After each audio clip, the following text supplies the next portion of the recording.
Hello everyone, कैसे हैं आप सब लोग। एक कंफ्यूज्ड आदमी था। उसको समझ नहीं आ रहा था कि मैं अपनी लाइफ में क्या करूं। उसको लगा कि मैं क्या करता हूं, लोगों को जाके देखता हूं कि लोग क्या कर रहे हैं, उसके हिसाब से मैं अपना डिसीजन लूंगा। तो जैसे ही वो घर से बाहर निकला तो उसको एक फर्नीचर की दुकान दिखी। बहुत बड़ी दुकान थी, उसमें बहुत वर्कर काम कर रहे थे, बहुत अच्छा उसका काम था। उसको लगा यार ठीक है, ये तो करोड़ों रुपए कमा रहा है, इसके 10% भी अगर मैंने कमा लिए तो मेरी ज़िंदगी सेट है। तो उसने फर्नीचर की दुकान खोल ली। तो हुआ क्या, लगभग 1 डेढ़ महीना उसने काम किया और ऑब्वियस सी बात है उससे संभला नहीं, नहीं कर पाया और उसने छोड़ दिया। फिर कन्फ्यूज़ कि अब क्या करूँ, ये तो नहीं चल रहा। तो थोड़ा-सा उसने और एक्सप्लोर किया तो उसको एक कपड़े की दुकान दिखी। उसको लगा कि ओहो! बहुत बड़ा शोरूम है, बहुत सारे इसके पास नौकर-चाकर हैं, तो मैं भी यही काम करता हूँ, बड़ा पैसा कमा रहा है ये। सेम गलती दोबारा, जितना ये कमा रहा है, उसका अगर मैंने 1% भी अर्न कर लिया, मोर देन सफिशिएंट है, मेरी ज़िंदगी ठीक-ठाक चलेगी। तो वो कपड़े की दुकान खोल के बैठ गया। ऑब्वियस सी बात है, चली नहीं, महीने डेढ़ में उसने बंद कर दी। अच्छा, अब आप ज़रा मुझे समझाओ, इससे आपको क्या सीखने को मिला? क्या लग रहा है आपको? मतलब लेसन क्या है इस स्टोरी का? काफ़ी लोग बोलेंगे कि सर वो फेल इसीलिए हुआ कि क्योंकि उसके अंदर पेशेंस नहीं थी। महीने डेढ़ महीने के अंदर दुकान बंद कर रहा है, ऐसे थोड़ी होता है। कम से कम साल 2 चलाता, उसके बाद देखता नहीं चल रही तो बंद करता। तो मैं आपकी बात मानता हूँ, उसने ये गलती करी, उसके अंदर पेशेंस नहीं थी। This is point number 1। Second point क्या है? जो उसका मेन कारण है, किस कारण से वो फेल हो रहा था? आप वो गेस कर पा रहे हो? जो सबसे बड़ा कारण है वो पता है क्या है?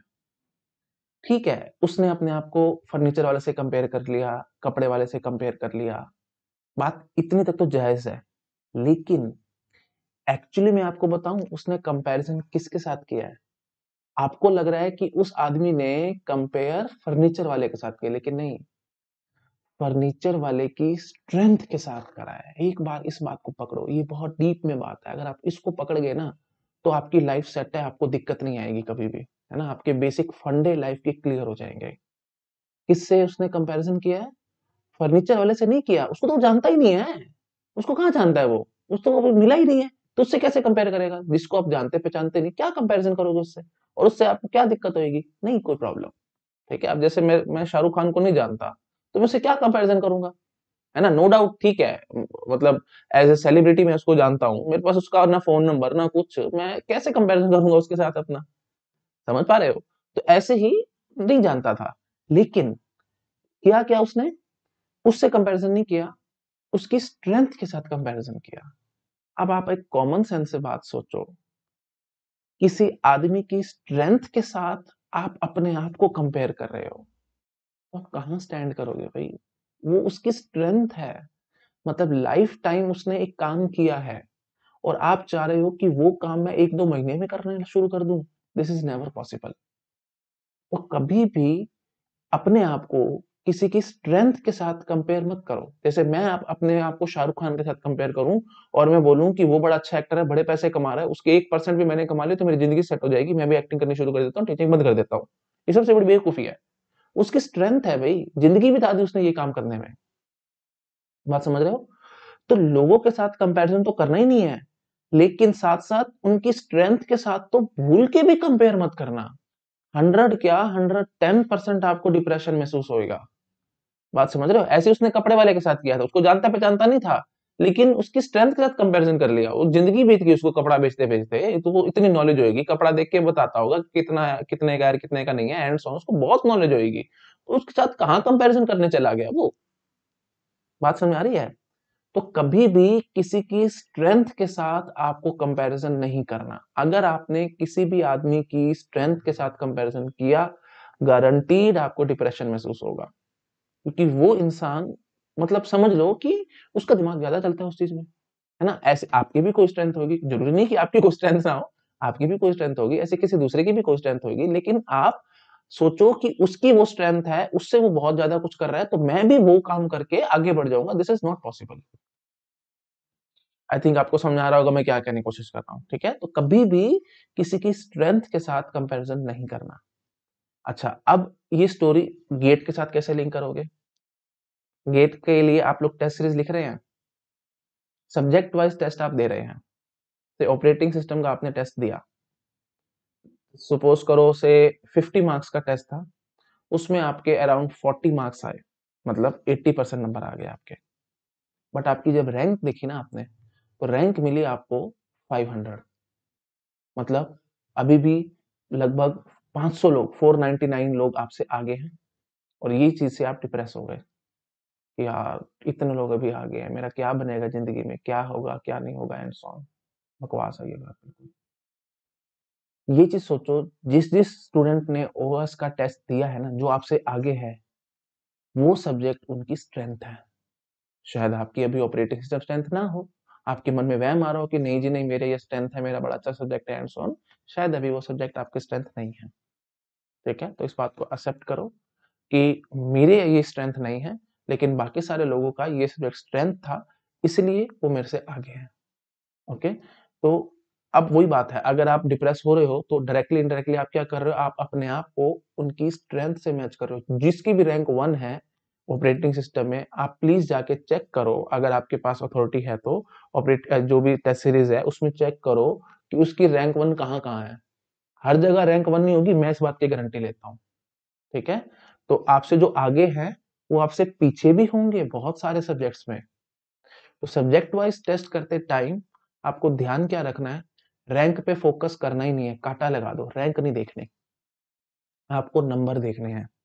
70 to 80% नंबर अगर आपके टेस्ट में आ रहे हैं, मोर देन सफिशिएंट। और इनफैक्ट मैं आपको एक बात और बताता हूँ, रैंक ना टेस्ट सीरीज में देखो ही मत, आप नंबर्स पे कंसंट्रेट करने की कोशिश करो, नंबर्स, रैंक नहीं देखनी। मतलब इन द सेंस, पहले तो आप अपना एक एम देख लो कि आपको क्या चाहिए गेट में, मतलब कितनी रैंक तक चाहिए। सिंपल बात, रेंज में आपको रफली बता देता हूँ। 80 प्लस नंबर अगर आपके आए, टॉप 10 में पक्का। 70 प्लस नंबर आए, टॉप 100 में पक्का। 60 प्लस नंबर आए, टॉप 500 में पक्का।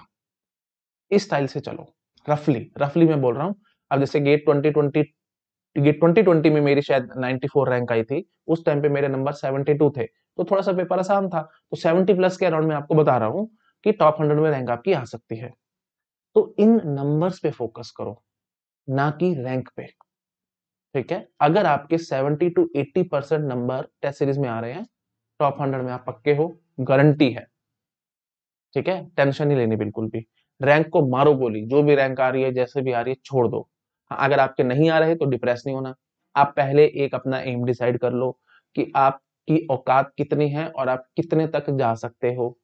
अब आपके नंबर आ रहे हैं 20-30 और आप सोचो कि मेरे नंबर आ जाएंगे 70-80, थोड़ा सा मुश्किल है। मैं ऐसे नहीं बोलूंगा कि आ नहीं सकते, होप तो देखो रखनी चाहिए, होप ही नहीं है तो फिर कुछ कर भी नहीं सकते। हाँ, लेकिन एक्सपेक्टेशन ज्यादा मत रखो कि मैं 70-80 लाऊंगा। नंबर आ रहे हैं 20-30, अगले टेस्ट में नंबर है 40, तो आपको लगेगा कि नहीं, मैं तो 70 का है, मैं अभी तो 40 आ रहे हैं, सो नहीं, एक्सपेक्टेशन ज्यादा मत रखो। चलते रहो, धीरे धीरे धीरे धीरे इंप्रूवमेंट आती चली जाएगी, ठीक है? बट अगर आप एक्सपेक्ट करके चलोगे कि नहीं मेरे को इसमें इतना नंबर चाहिए ही चाहिए, वो बात नहीं बनेगी। क्योंकि सिंपल बात, आपसे अभी आगे बहुत सारे लोग हैं और उनकी स्ट्रेंथ बहुत ज्यादा है। देखो ऐसे समझो, सब्जेक्ट वाइज टेस्ट में नंबर कम आए तो समझ लो कि किसी न बहुत सारे स्टूडेंट्स की, जैसे ऑपरेटिंग सिस्टम है तो ऑपरेटिंग सिस्टम उनकी बहुत सारे स्टूडेंट्स की स्ट्रेंथ है, और आप अपने आप को उनकी स्ट्रेंथ से कंपेयर कर रहे हो, बात नहीं बनेगी। तो ऐसे समझ लो, जो फुल लेंथ टेस्ट में नंबर ज्यादा ला रहा है, तो उसके उसका दायरा ज्यादा है। जैसे समझ लो ऑपरेटिंग सिस्टम है, डीबीएमएस है, टीओसी है, नेटवर्किंग है, कंपाइलर है, ऐसे 5-6 सब्जेक्ट उसकी स्ट्रेंथ है। तो स्ट्रेंथ है तो उसके कारण वो नंबर ला रहा है। आपकी स्ट्रेंथ नहीं है तो आपके नंबर नहीं आ रहे हैं। समझ रहे हो?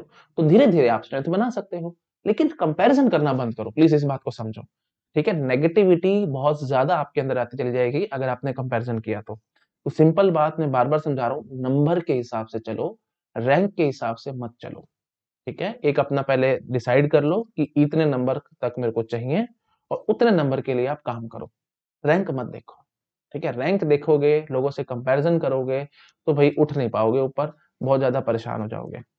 और ये सब, ये जो बेसिक बातें मैं आपको समझा रहा हूँ ना, जब आप आईआईटी में जाओगे ना, तो वहां आपको और चीजें समझ में आएंगी। सिंपल बात है, अभी तो आप पूरे इंडिया में बेस्ट होने की कोशिश कर रहे हो, तभी आप आईआईटी में जाओगे। जब आप आईआईटी में घुसोगे ना, तो वहां पे सारे ही बेस्ट हैं, तो उन सब में से बेस्ट होने के लिए आपको मेहनत करनी पड़ेगी, तो थोड़ी सी मुश्किल हो जाती है वहां पे। और वहां पे यही पहली सीख आपको मिलेगी कि कंपैरिजन किसी से नहीं करना। और इनफैक्ट देखो, जब आपकी गेट में रैंक आएगी ना, तो आप अपने आप को समझने लग जाओगे कि ओहो, मैं तो बहुत ऊपर उठ गया, मेरे से तो ऊपर कोई है ही नहीं, एंड सो ऑन। लेकिन ये सारा वहम उतर जाएगा जब आप आईआईटी में घुसोगे। तो देखोगे ना, लोगों को तो पता लगेगा कि आपसे ऊपर बहुत है। नो डाउट उनके रैंक शायद आपसे पीछे होगे, लेकिन नॉलेज वाइज शायद वो आपसे बहुत ज्यादा आगे हैं। तो फिर धीरे धीरे आपको समझ में आने लग जाएगा कि कंपैरिजन करना बिल्कुल बकवास होता है। क्या ठीक है, वो तो आगे की बात है, जब आप आईआईटी में जाओगे तो फिर आराम से आगे बात करेंगे, गेट एग्जाम के बाद ये सब बातें करेंगे। बट बेसिक सी बात आई थिंक आप समझ चुके हो, कभी भी कंपैरिजन तो करना ही नहीं है।